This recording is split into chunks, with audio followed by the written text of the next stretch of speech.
Olá, eu sou o Alessandro, estamos com mais um episódio do Maldita Politicagem.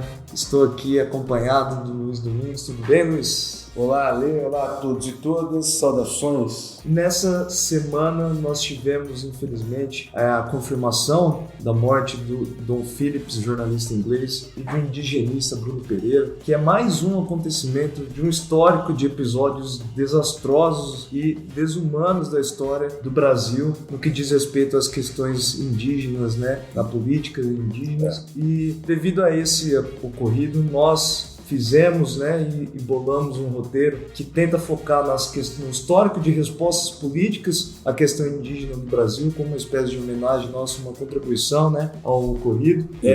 Só que, esse tema era bastante complicado, por isso o nosso atraso, Nós estamos gravando na quarta-feira, dia 15 de junho, que foi o dia no qual dois suspeitos se entregaram assumindo o assassinato dos dois, do Dom Phillips e do Bruno Pereira. Bom, pro episódio, a gente, como o Alessandro disse, não é nada fácil pra gente que não é do métier, não é da área. Nós contamos com a contribuição de uma curadoria abnegada, pessoas que nos ajudaram a bolar e estudar o assunto. Entre essas pessoas, o Adriano Codato, Leonardo Campoy e Afonso Cardoso, todos professores, amigos de longa data, mostrando que o Maldita Politicagem não é uma empresa verticalizada. Ela tá mais uma comunidade hippie, coletivista, que conta com essa curadoria, com essa ajuda, com esse apoio de todos os ouvintes e dos nossos colegas que a gente consulta frequentemente. E, especialmente, nós vamos ter também um entrevistado, um Mauro Leno, que é cientista social, mestre em antropologia social pela UFPR, ambos pela UFPR, também indigenista especializado na FUNAI, trabalhando na FUNAI. Ele vai conversar com a gente de forma demorada, vai ser um episódio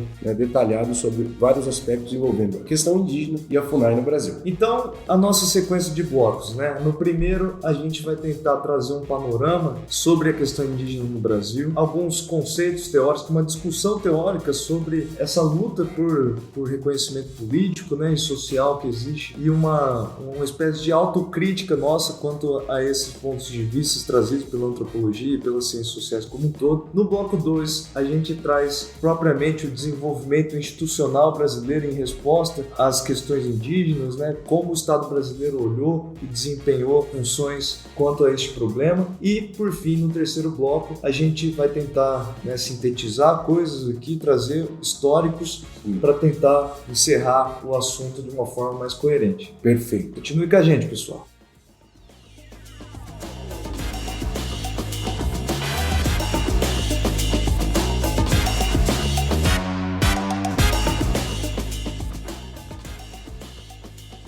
Para a gente começar, vale a pena um panorama inicial. As estimativas de ocupação do continente americano, as mais tradicionais, apontam pelo menos 12 mil anos de povos tradicionais no continente americano, no continente do norte, no sul, pelo menos 12 mil anos, porque tem estimativas que dizem até que a ocupação de povos tradicionais se dava há 30 mil anos atrás. E a população que foi estimada pelos antropólogos é entre 2 a 5 milhões de pessoas distribuídas por centenas ou milhares de etnias e de povos. Essa população passou a ser dizimada a partir da entrada do colonizador europeu, a partir de 1500, tanto os portugueses, os espanhóis, e essa população que estava estimada entre 2 a 5 milhões se reduziu para algo em torno de 250 mil atualmente. Se a gente tem uma ideia, é a redução de 10 vezes. É um extermínio, é um genocídio clássico. Mas são várias fontes de extermínios, que nós poderíamos citar aqui. Na primeira, na colonização, são as epidemias, a alta densidade dos povoamentos, dos aldeamentos missionários. Então, os missionários colocavam muitos povos juntos. Era agravado pelas epidemias e pelo contato entre povos que não se conheciam. Então, isso foi levando à morte de muitas pessoas. E depois, por último, o estímulo à guerra entre as tribos, que era feita para recrutar escravos. E as guerras, elas têm outras consequências, como fuga, fome, desestruturação social. Acho que a gente vai voltar a esse ponto, mas esse padrão de genocídio foi sendo muito piorado a partir do século XX. Por exemplo, ocupação ilegal da Amazônia na década de de 70 no Brasil, 60, 70, se dava, por exemplo, com doação de roupa infectada com malária para os índios. Meu Deus do céu. Eu descobri isso numa matéria da Piauí. Aliás, a gente vai deixar muitas referências aqui, que é um conteúdo extremamente relevante para a gente ter noção do que a gente está falando no Brasil quando a gente trata da questão indígena. Artigos, matérias, podcasts, fiquem de olho. Se a gente pode fazer alguma coisa é diminuir a nossa ignorância em relação a esse problema, que é um dos problemas mais graves da nossa história, ou o problema mais grave da nossa história. Sim. E para a gente começar a conversar com o nosso convidado, Mauro Leno, indigenista especializado pela FUNAI. Olá, Mauro, brigadão, satisfação demais ouvir você. Você poderia começar dando uma palavra sobre esse panorama inicial da colonização? Você tinha mencionado uma frase na nossa conversa, queria que você mencionasse essa frase e desse esse panorama. Oi, Luiz. Oi, Ali. Primeiramente, muito obrigado pelo convite para participar do podcast. Eu sou cientista social pela Universidade Federal do Paraná, mestre em antropologia pela UFPR também, e agora em maio eu fiz 10 anos de exercício na FUNAI como indigenista especializado, que é o cargo de ensino superior do quadro da instituição, né? E com relação ao panorama inicial de colonização dos povos indígenas, a gente pode resumir numa frase, que é: tudo que acontece de ruim no Brasil desde 1500 acontece primeiro aos povos indígenas. Então, as primeiras terras a serem esbulhadas, os primeiros recursos a serem saqueados, a serem espoliados, sempre afetou as terras indígenas. A primeira liberdade a ser cerceada no Brasil, os primeiros povos a serem escravizados, e assim como a escravidão negra resultante da diáspora ainda não acabou, a escravidão, a usurpação dos territórios indígenas, dos bens que seriam de seus usufrutos por estarem nos seus territórios, ainda não acabou. A falta de legislações claras e garantidoras de direitos ou de cumprimento dessas legislações claras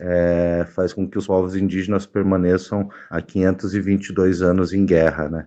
E não foi diferente nesses últimos governos brasileiros de centro e de direita, porque assim que o Temer entrou, nós tivemos cortes de Bolsa Família, de universidade, de políticas de acolhimento e de manutenção dos indígenas no ensino superior, de bolsas permanência, nós tivemos o fim da Minha Casa Minha Vida nas aldeias, nós tivemos o fim de programas como o Luz para Todos. Então, os primeiros impactados também pelos cortes nos diversos programas sociais dos últimos 20 anos foram os povos indígenas também.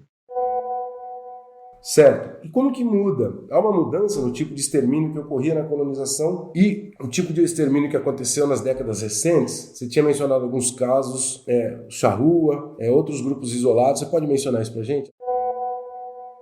Bom, extermínios existiram muitos, seja por bala, seja por etnocídio, por catequizações mil, por adaptações pela proibição de falar a língua, como aconteceu com muitos povos durante a ditadura militar. Mas se estamos falando de extermínios de populações completas ou quase completas à base da bala, nós temos, por exemplo, o caso dos charruas no Rio Grande do Sul, que em 2 batalhas épicas morreram mais de 4.000 charruas.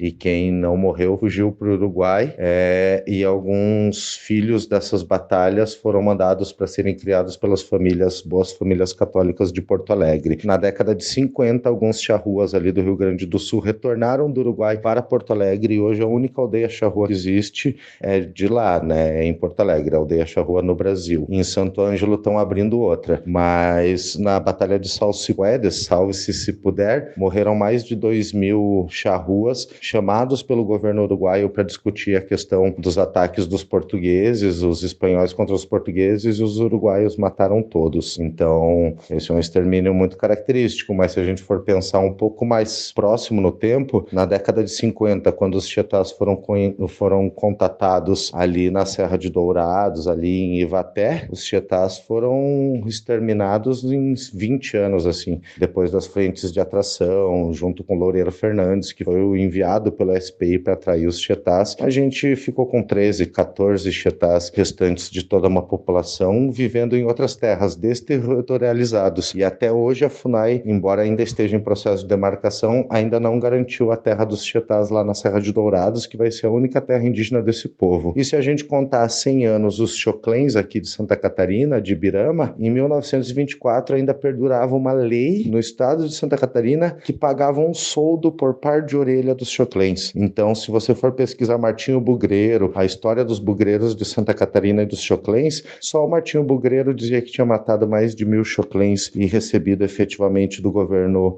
catarinense por isso. E esse massacre continua até hoje. Hoje nós temos indicativos de massacre de isolados, nós temos o caso da terra indígena Piripicura, que tem isolados e que sofre uma pressão de todos os meios econômicos do entorno dentro da terra e que, como ela tem uma restrição de uso, tem que ser renovada a determinado tempo, a FUNAI não estava renovando essa restrição de uso, deixando a terra violável pelos interesses de fora e ameaçando a vida dos isolados. Só renovou a restrição de uso ainda assim por 6 meses, porque a Justiça Federal mandou renovar. Então nós temos uma série de ataques que podem gerar ainda extermínios de povos sobre os quais a gente ainda não conhece nada, de povos isolados no Brasil.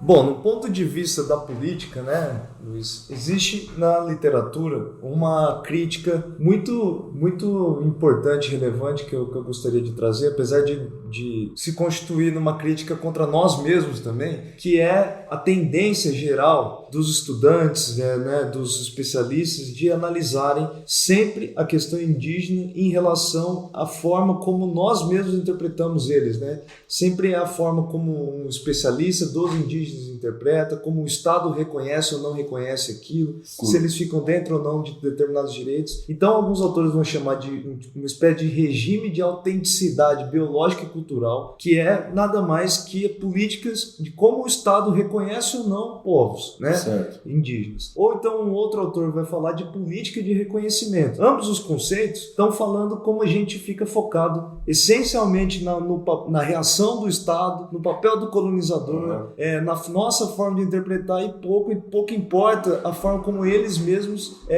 fazem, como eles mesmos argumentam, se reconhecem, se organizam. Isso vale inclusive pra gente. Vale pra gente. Nós, depois de olhar para isso, eu pensei, nós mesmos estamos cometendo a mesma repetição dessa crítica. Certo. E não estamos ouvindo nenhum indígena e nem lemos nenhum texto indígena. É verdade. E então trago um glossário, né, de um histórico de conceitos, de palavras, de termos que são utilizados, né, desde 1700 alguma coisa, falando da atuação do Estado ou da população. Então nós podemos falar em pacificação, evangelização, no caso da Igreja Católica, amansar, integrar, civilizar, ou seja, tudo menos de fato dar voz a eles, né, e eles mesmos darem um verbo para esse tipo de ação. Esse seu glossário, para a gente encerrar, ele tem um tom ligeiramente eufemístico, que no final das contas revela muito dessa nossa pretensão de olhar os povos indígenas de cima, que no fundo revela muito do caráter predador da nossa cultura. Né? Como se nós soubéssemos o que fosse melhor para eles, a gente vai ver que isso é a repetição do que sempre ocorreu, na verdade.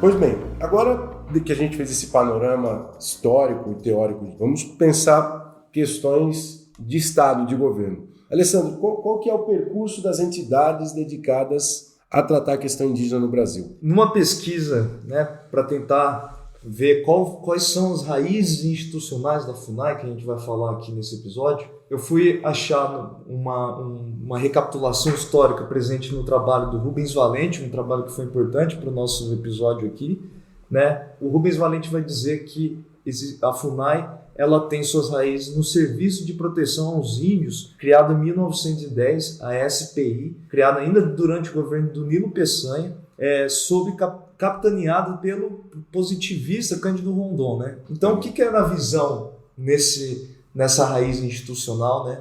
Era a visão bastante positivista de que nós deveríamos possibilitar a integração dos índios nessa esteira do desenvolvimento, né? de que os índios deveriam, falando índio porque era o que de fato como se chamava, né? Que os índios deveriam integrar a sociedade aos padrões nossos, às normas científicas, à educação, que isso sim seria o caminho para o real desenvolvimento dessas pessoas, né? Isso parece uma coisa muito antiquada, mas parece algo muito longe, distante da nossa realidade, mas na verdade esse raciocínio é muito presente até hoje. Parece que ele tem um path dependence, né? Tem uma dependência desse tipo de raciocínio. Sim, porque a visão de que a gente deve matricular todos os indígenas numa escola, colocar eles no serviço de integração no Senai ali e empregar todo mundo, colocá-los para trabalhar de agricultores, né? Então essa visão não é tão distante, infelizmente, do que ocorre ainda hoje. E o SPI, né, esse Serviço de Proteção aos Índios, foi bastante criticado, especialmente durante os anos 50 e 60, por envolvimentos em genocídios, abusos sexuais, enfim, uma série de episódios tristes que se acumularam ao longo do tempo.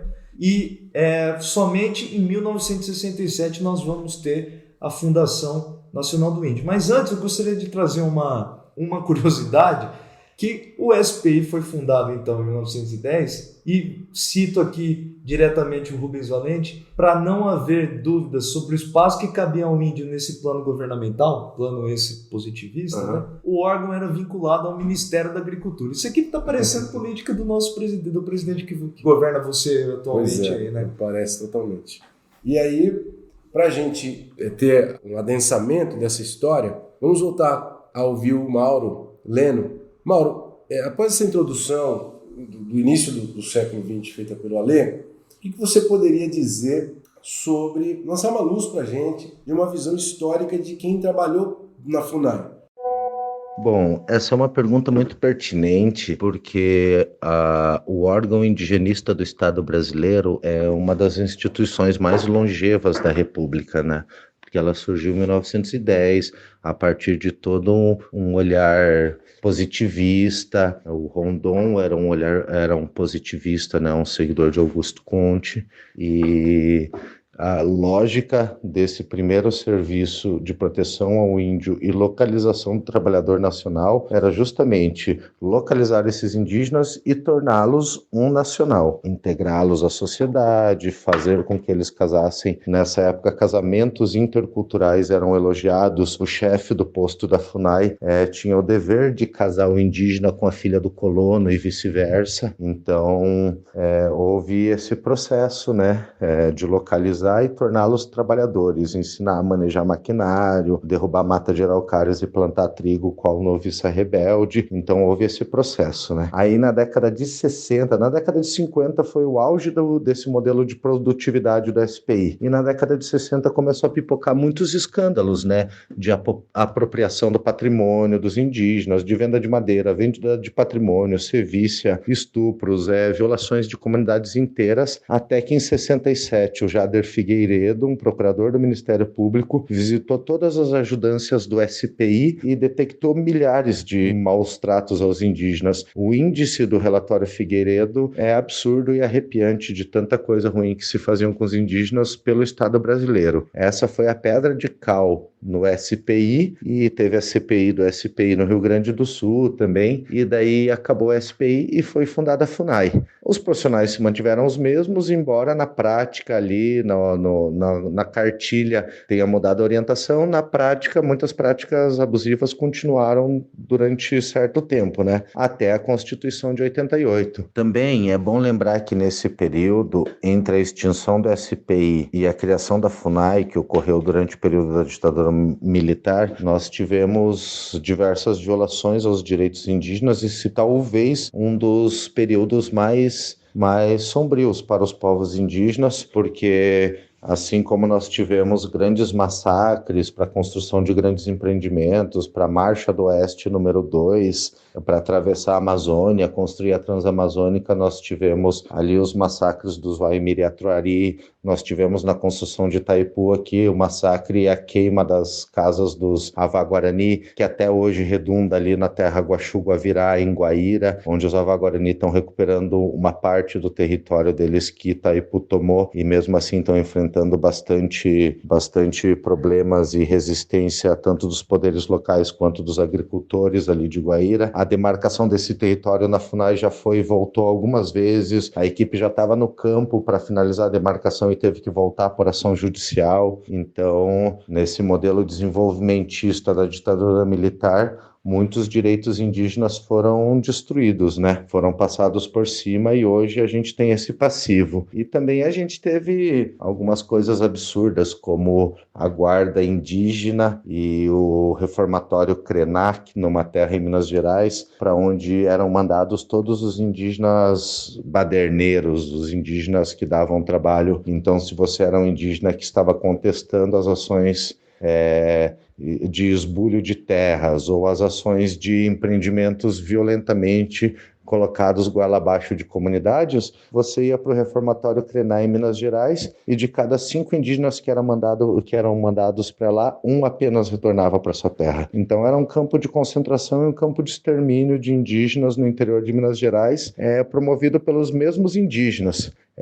Em Minas Gerais teve uma guarda indígena dos Krenás, que tem uma foto épica, que são eles desfilando no 7 de setembro com outro indígena no pau de arara, em desfile público, os indígenas carregando outro indígena num simulacro de pau de arara. Então, nós tivemos violações profundas tanto no modo de vida dos indígenas quanto nos seus direitos durante o período da ditadura militar, né? E você tinha, na conversa que a gente estava preparando o roteiro, você mencionou que em 88, na Constituição de 88, houve uma mudança importante. Que mudança que foi essa?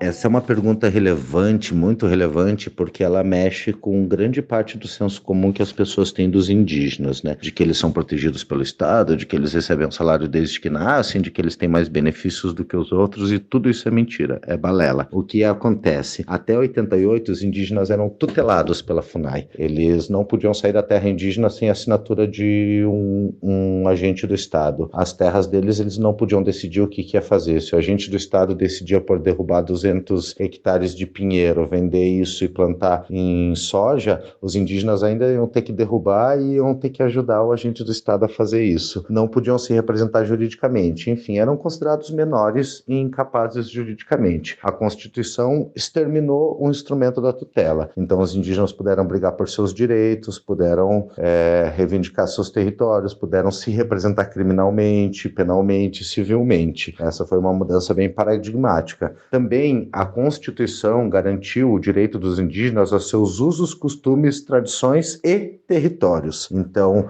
os indígenas, a partir disso, tiveram direito a uma educação básica diferenciada e uma saúde básica diferenciada. Isso significa, a partir do ditame de cada um dos povos, do modo de entender o universo, as relações de saúde, as relações de doença, as relações de educação, de transmissão do conhecimento de cada um desses povos. Esses são os únicos 2 direitos que os indígenas têm diferente dos outros populares, dos outros nacionais, que é uma educação diferenciada de acordo ao seu povo e ao seu costume, e uma saúde diferenciada. Obviamente, 30 anos depois da Constituição, 35 quase, muito disso ainda não teve a normatização infraconstitucional. Ainda não é uma prática, uma saúde diferenciada como os indígenas gostariam e uma educação como os indígenas gostariam, mas está avançando. E a defesa dos seus territórios também, porque coube ao Estado, deu o papel do Estado e determinou as normas infraconstitucionais para que se demarcassem todos os territórios indígenas reivindicados por essas populações. Então, a partir da Constituição, a gente teve uma demarcação. O próprio Vale do Javari, hoje a segunda maior terra indígena do Brasil, foi demarcada depois da Constituição O Yanomami, a maior terra indígena do Brasil, foi demarcada depois da Constituição. Muitas terras indígenas aqui do sul do Brasil foram demarcadas depois da Constituição.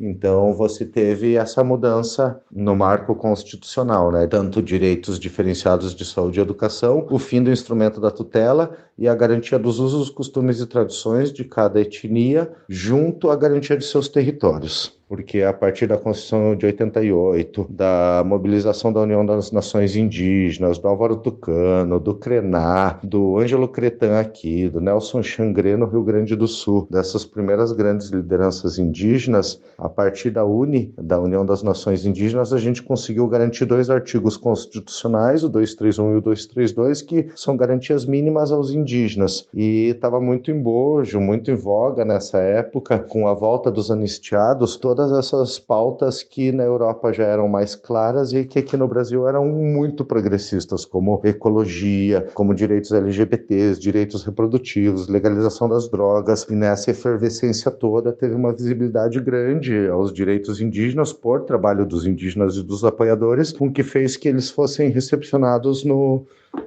texto constitucional, né? E a FUNAI, a partir de 88, também foi mudando aos poucos a sua expertise. A FUNAI antes era o grande pai, cuidava de saúde, educação, de lavoura, de defesa do território, de demarcação. E, paulatinamente, a saúde foi primeiro para a FUNASA e depois, em 2009, com a criação da Secretaria Especial de Saúde Indígena, foi para um órgão específico. A educação voltou para o MEC e com a FUNAI ficou hoje demarcação, fiscalização, etnodesenvolvimento, atividades produtivas, acesso a direitos sociais, cidadania.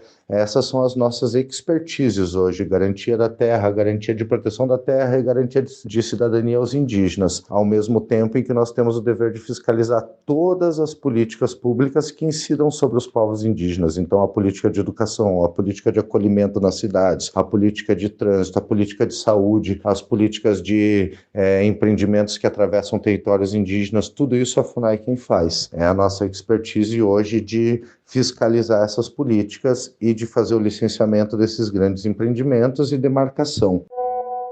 Certo. E com relação à sua época, como a FUNAI estava montada, como que ela funcionava na época que você atuou nela? Nos conte um pouco sobre a sua experiência, o que você fazia, quais as dificuldades estavam colocadas na rotina de um funcionário da FUNAI brasileira. Olha, eu acabei de fazer 10 anos de FUNAI agora em maio de 2022. E eu já peguei a FUNAI bastante desprestigiada, né? No primeiro governo Lula, com o PAC, o Projeto de Aceleração do Crescimento também, a FUNAI estava sobrecarregada com os licenciamentos do PAC e as outras áreas já estavam um pouco mais travadas, né? E há de lembrar que o desprestígio da FUNAI vem desde o final do segundo governo Lula, ali com o começo do Projeto de Aceleração do Crescimento. Sempre que tem grandes projetos de infraestrutura, passam por cima dos povos indígenas. Mas o processo se agravou quando a Gleisi Hoffmann, como ministra da Casa Civil, tomou algumas medidas e fez declarações públicas que paralisaram os processos de demarcação. Então, de 2014 e 2015 para cá, os processos de demarcação andaram a passos lentíssimos antes de parar totalmente agora no último governo. Então, se a gente for falar de recursos financeiros, a gente perdeu 90% da nossa capacidade financeira nos últimos 15 anos. A gente ficou anos sem concurso. Hoje a FUNAI tem 1.800 servidores, sendo que no Ministério do Planejamento era próximo de 5.000. Então, nós temos 30% da nossa força de trabalho, sendo que uns 15% dessa força de trabalho vão se aposentar nos próximos 3 ou 4 anos, e a gente tem 1.800 servidores para atender uma população de 1 milhão de indígenas espalhados pelos recantos mais longínquos do país, e para fiscalizar e gerir e fazer atividades produtivas em 13% do território nacional. Então, é uma defasagem financeira, é uma defasagem de capital humano, é gritante a situação da FUNAI, e acho que fica mais evidenciado ainda nesses últimos tempos, né? Com essas tragédias que têm se abatido. Em 2019, o colega Maxiel, em Tabatinga, assassinado também por trabalhar com fiscalização. O caso do Bruno e do Dom agora, lamentavelmente, também com desfecho terrível. Enfim, isso evidencia anos de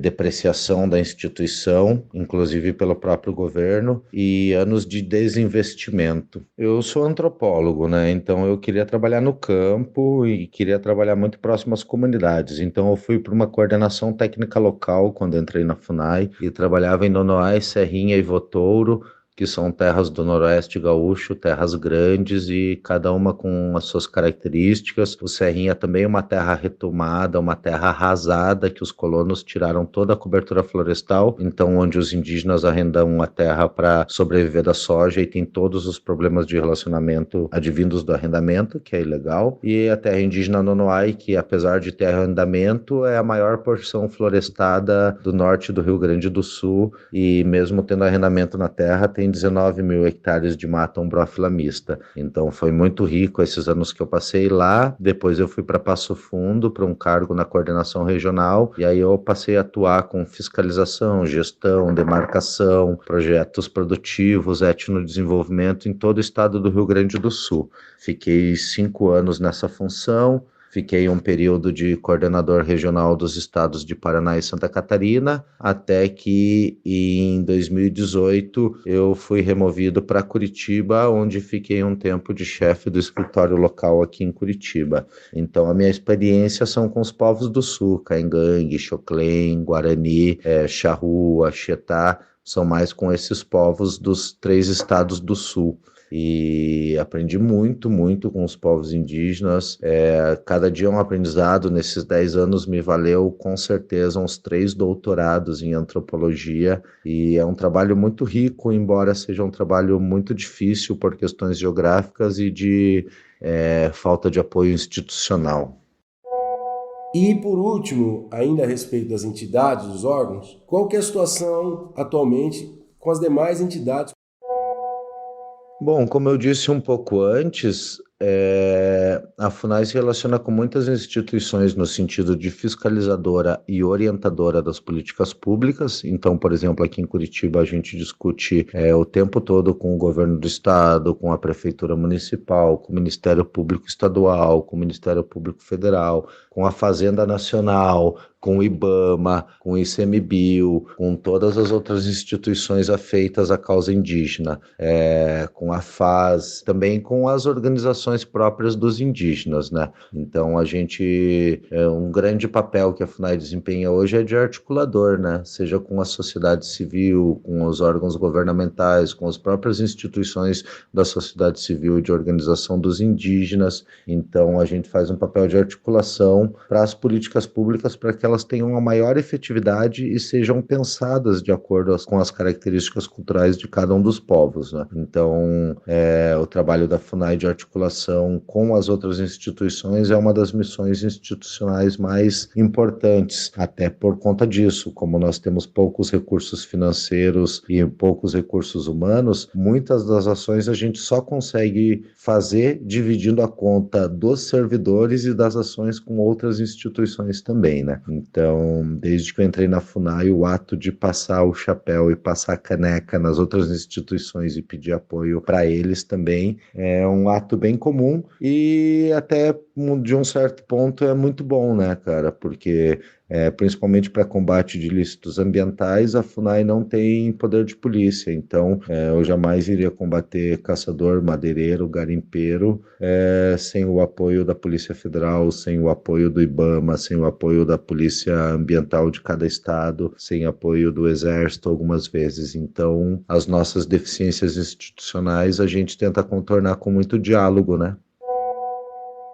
Então, Luiz, eu fui comparar o caso brasileiro, né, estudar um pouco do que ocorreu em outras nações em relação à questão indígena, né? A gente sabe que não é só o Brasil que passou por esses dilemas, E um país que chama muita atenção, que a literatura ressalta muito, é o caso do Canadá, né? Outra nação que tem muitos povos indígenas e que a história se confunde com essa questão ao longo da sua história. No Canadá, o Indian Act, ou, né, o Ato Indígena, né, o Ato dos Índios, de 1876, é um corpo de leis então, que regulamenta, né, como seria demarcadas as terras indígenas, como os indígenas seriam tratados pelo Estado, enfim, define uma série de diretrizes em relação aos indígenas. Mas, assim como no Brasil, né, a gente sempre acha que no Canadá vai ter um mundo muito melhor que o nosso, mas nesse caso é coisa parecida com o que ocorre aqui. Esse ato político indígena, né, ele acaba sendo também um instrumento de opressão do Estado e de benefício aos novos imigrantes que lá chegavam em detrimento da situação política indígena, né?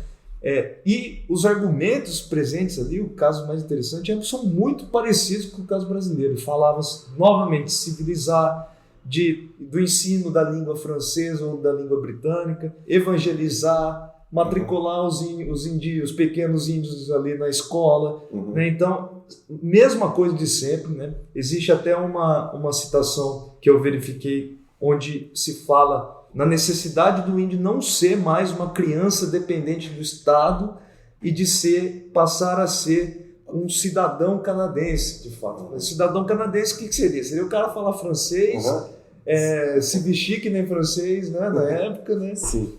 Votar para o presidente da República, enfim. Mas existem algumas coisas interessantes, né? O Canadá ele colocou, né, instituiu um modelo político de representação de prefeituras, ainda no século XIX, né, de uma espécie de prefeitura dos indígenas, dos povos indígenas, que hoje eles chamam de original nations, né, nações originais, né? E só que esse modelo também é mais uma tentativa, né, de impor a hierarquia, né? Você coloca de cima para baixo um modelo político. Imagina lá, os caras têm um modelo político todo baseado nas suas premissas, sua história, etc. E de repente chega um cara e fala: vocês vão pegar um papel, você vai escolher em quem que você vai votar, e esse cara vai começar a mandar. Que não deixa de ser, de alguma forma, aquilo que você disse no bloco anterior, do regime de autenticidade cultural, né? Perfeito. É sempre uma forma da gente ver que a cultura deles está abaixo da nossa, e ela é fixa, ela não se altera, ela não tem organização, ela não tem história.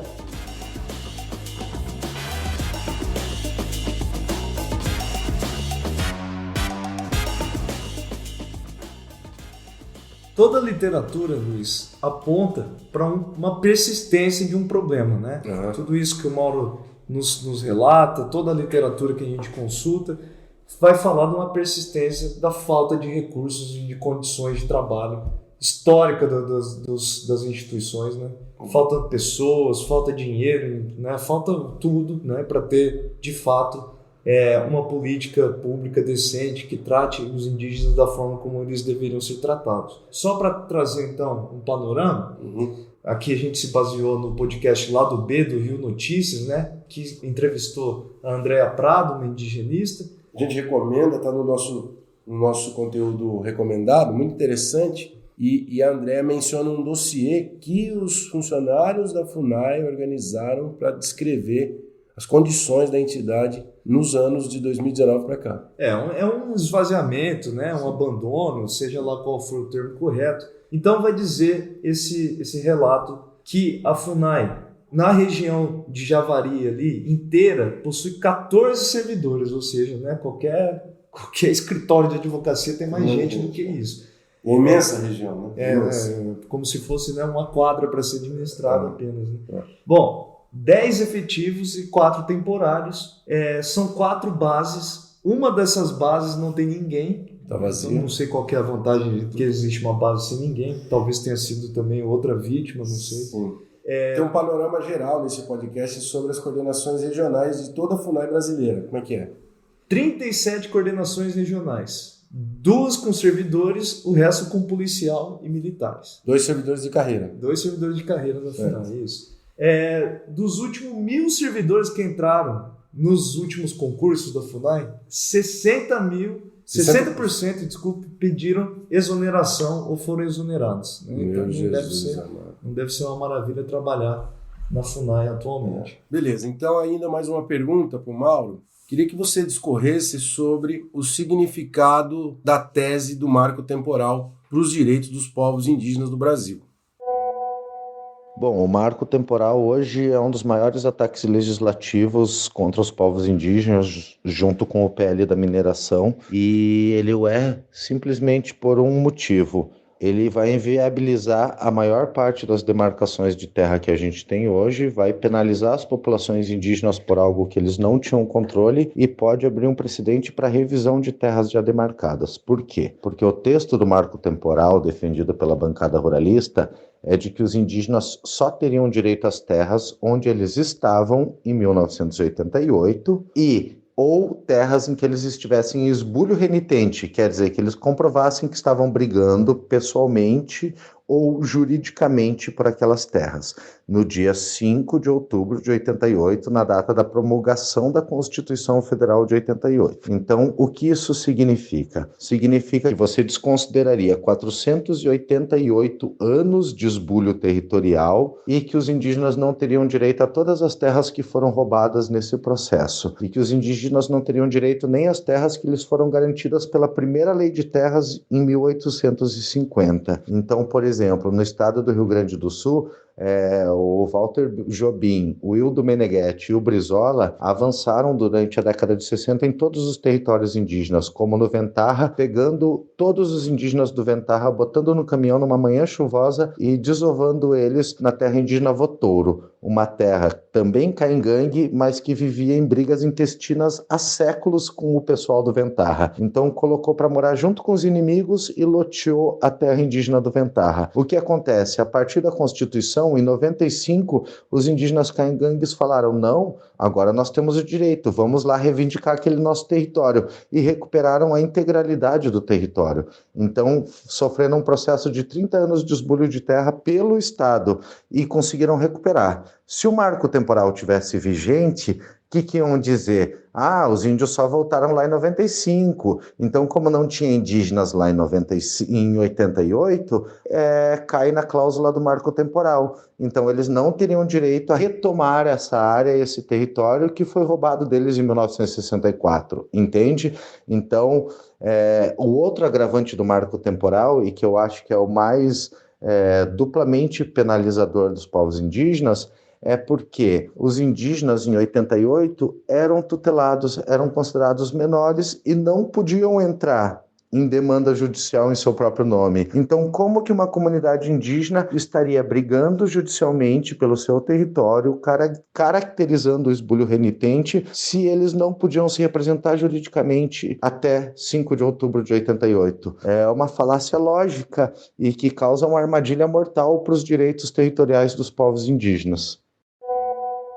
E agora sim, para a gente encerrar a participação do Mauro, uma participação para lá de valiosa, uma verdadeira aula sobre a questão indígena e o histórico da FUNAI, né? Queria que você fizesse o seu relato a respeito do Bruno Pereira, que teve a vida, barbaramente retirada lá no Vale do Javari, na semana passada, e o significado disso para a luta pelos direitos dos povos tradicionais, dos povos indígenas no Brasil.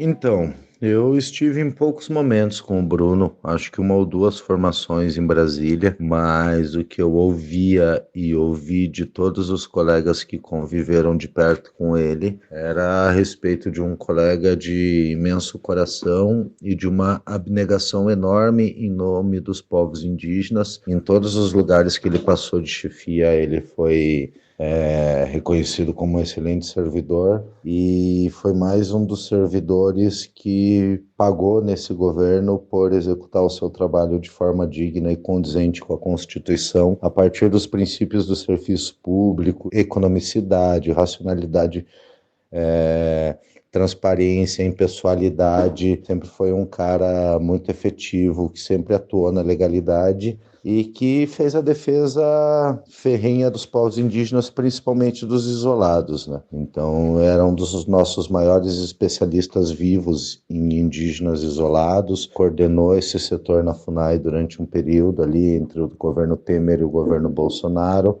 substituiu nessa coordenação um grande indigenista também, o Carlos Travassos, e como todos os que foram perseguidos dentro da FUNAI, saiu para trabalhar junto com os indígenas. Hoje o Travassos trabalha no Maranhão com os Avaguajá, isolados também. O Bruno foi trabalhar para a Univaja, a União dos Povos Indígenas do Javari, para poder continuar executando o trabalho no mesmo lugar onde ele se especializou, com as mesmas populações com as quais ele sempre lidou, mas fora do serviço público federal. Eu cheguei a cogitar essa hipótese de trabalhar direto para os Caingangues e sair da FUNAI também, nesses momentos turbulentos. Então, o Bruno, infelizmente, estava numa situação de vulnerabilidade no meio da Amazônia, justamente porque a FUNAI não permitiu que ele continuasse fazendo o trabalho dele com as mesmas garantias de segurança que ele teria como um servidor. Porque se ele estivesse lá como um servidor, ele estaria com uma equipe maior, ele estaria com talvez a proteção da Polícia Ambiental, da Polícia Federal ou do Exército da região, ele estaria com uma série de garantias que fragilizariam menos a condição dele já fragilizada. E esse fato dele ter um monte de ameaças lá, isso é comum na FUNAI. Nós temos quase 300 servidores com ameaças graves sobre a sua saúde, sobre a sua segurança, impactando a saúde mental desses servidores. Nós temos dezenas de servidores com problemas psíquicos, estresse pós-traumático, afastados do trabalho, então, ou com dificuldades laborais. Infelizmente, no caso do Bruno, a gente teve o pior dos desfechos possíveis. Me solidarizo e lamento muito. Me solidarizo com as famílias do Bruno e do Dom. E o Dom também era um repórter muito querido por todos os povos ali da região. Tenho amigos que trabalham com os Axaninca, que tinham ele em autoestima também. Então, eram dois importantes guerreiros e lutadores. E o Bruno, acima de tudo, era uma inspiração para a gente indigenista, porque diante de todas as dificuldades, é um dos concursos que mais tem evasão no serviço público. No concurso que eu entrei, hoje menos de 30% dos servidores permanecem depois de 10 anos. Então, não é um dos melhores salários, não é uma das melhores condições de trabalho. Então, quem fica tem a abnegação, tem o compromisso com os povos indígenas, como o Bruno tinha, né? E nós tivemos, desde 2015, uma escalada. Nós já tivemos servidores da FUNAI tendo que ser retirados de Humaitá de helicóptero para não serem incinerados, carros queimados, a sede da FUNAI queimada, barcos queimados. Nós tivemos caminhonetes do IBAMA, tivemos ataque a tiro nas bases da FUNAI de índios isolados desde 2019. Tivemos Maxiel, um colega assassinado em Tabatinga e até hoje sem resposta. E agora o Dom e o Bruno. Então, o resultado de todas as políticas de fragilização, de fiscalização e de fragilização da instituição faz com que cada vez menos servidores estejam aptos ou dispostos a fazer esse trabalho, e com os servidores competentes ou vão trabalhar para os indígenas ou são assassinados ou estão com problema de saúde. Então, é muito triste a situação dos servidores da FUNAI, dos indigenistas, e mais triste ainda o desfecho da carreira de um repórter brilhante e de um dos maiores indigenistas da minha geração. O Bruno tinha 2 anos a mais do que eu de idade e 2 anos a mais de FUNAI do que eu. E também tem um filho adolescente como eu. Então, esses dias foram de muita reflexão, de muita tristeza, de muita angústia, mas também da certeza que, para honrar a memória de todos esses guerreiros que tombaram e que tombam diariamente no país que mais mata ativistas ambientais e indígenas e quilombolas de povos tradicionais, nesse caso também a gente tem que transformar o luto em luta, e espero que a semente do Bruno, as sementes do Dom sejam férteis, e onde tombaram esses 2 troncos velhos, nessa clareira surjam muitas sementes de luta, porque a gente vai precisar, e é a melhor forma da gente honrar a memória deles também. saindo um pouco da questão indígena, que é essa visão que os militares costumam trazer, né? Extremamente positivista, né? Extremamente antiquada para alguns casos, para realidades sociais diferentes, etc. E que agora, né, recentemente, ganha muita vida novamente, né? Porque os militares ocupam posições importantes em quase todas as esferas, quase todas as instituições públicas do país. E vale ainda uma menção de destaque para um trabalho de pesquisa, um esforço de 4 pesquisadores da Universidade Federal do Paraná de mapear as candidaturas auto-identificadas como indígenas nas eleições brasileiras de 2014, 2016 e 2018. Os autores dos estudos são 2, e eles ficam documentados para vocês nas referências, são Adriano Codato, a Andréia Oliveira Castro, o Ricardo Gonçalves e a Tieme Lobato, as 2 pesquisadoras antropólogas e os 2 pesquisadores da área de ciência política da Federal do Paraná. Eles identificam um crescimento importante das candidaturas indígenas, mas fazem questão de pontuar também, especialmente a professora Andréia, que o histórico de mobilização dos povos indígenas nunca foi, o foco primordial nunca foi a política parlamentar ou a política institucional, mas sim a política de movimento social, por meio das nacionalidades desses povos, né? Inclusive com forte atuação nas mídias sociais, né? Então eles têm uma rede de mobilização pelo Twitter, na qual eles fazem as denúncias das violações dos seus direitos, mas, segundo o artigo, esse crescimento dessas candidaturas, ainda que encontrando resistência nos partidos, que são instituições refratárias à mobilização dos povos indígenas, né? Esse crescimento pode indicar uma nova etapa da mobilização desses povos, especialmente na região norte e na região nordeste do Brasil. Então consultem mais esse material valioso a respeito da questão do episódio de hoje.